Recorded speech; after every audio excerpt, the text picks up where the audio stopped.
Dear future generations, I think I speak for the rest of us when I say, sorry.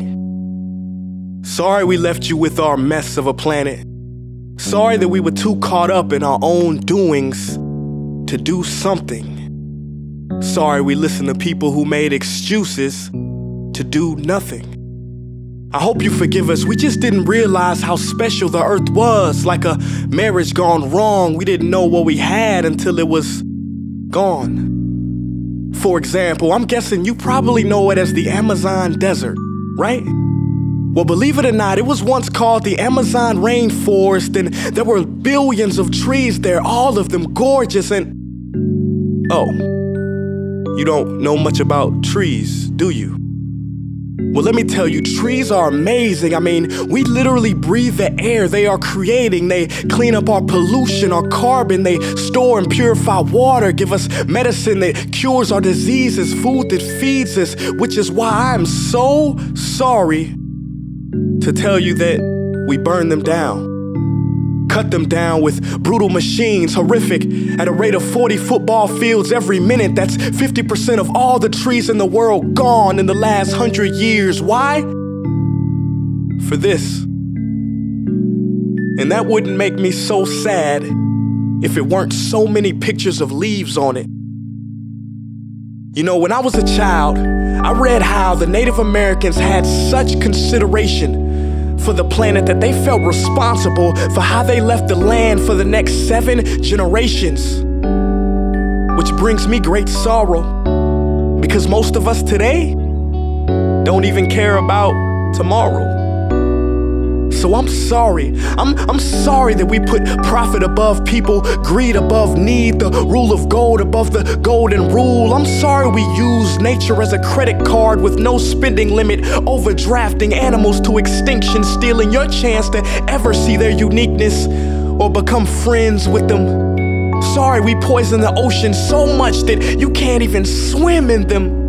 But most of all, I'm sorry about our mindset, 'cause we had the nerve to call this destruction progress.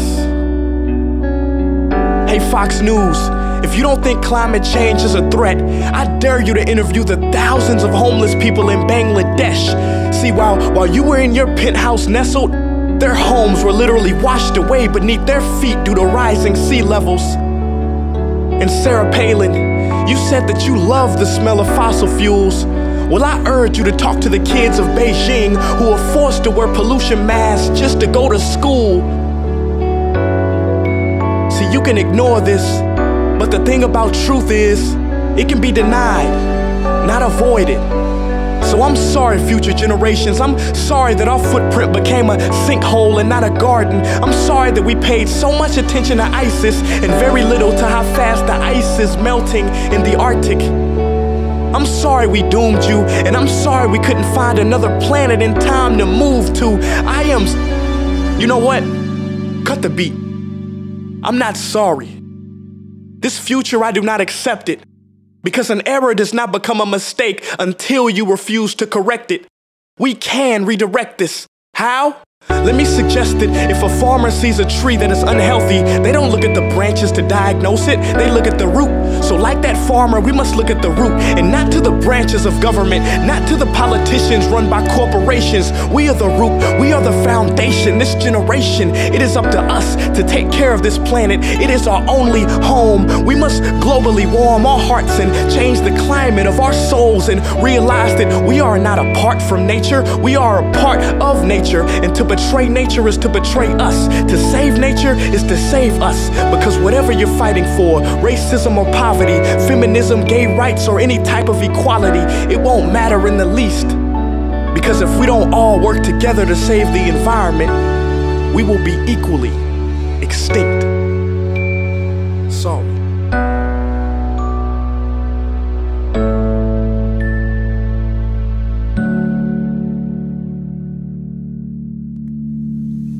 Hey guys, for the past several weeks, I've been here in Africa, the heart of Africa, witnessing the horrific destruction of the rainforest, which inspired me to write this piece. Why are forests being destroyed at such an enormous rate? For this. Today we live in a world where destroying trees makes you money. So what can we, normal people, do about it? One way to directly fight the destruction is to stand for trees.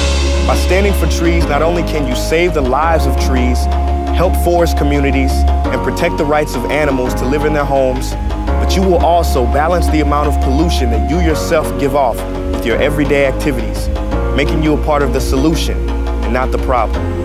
This is the option that I chose. But whatever way that you choose to stand for trees, do it.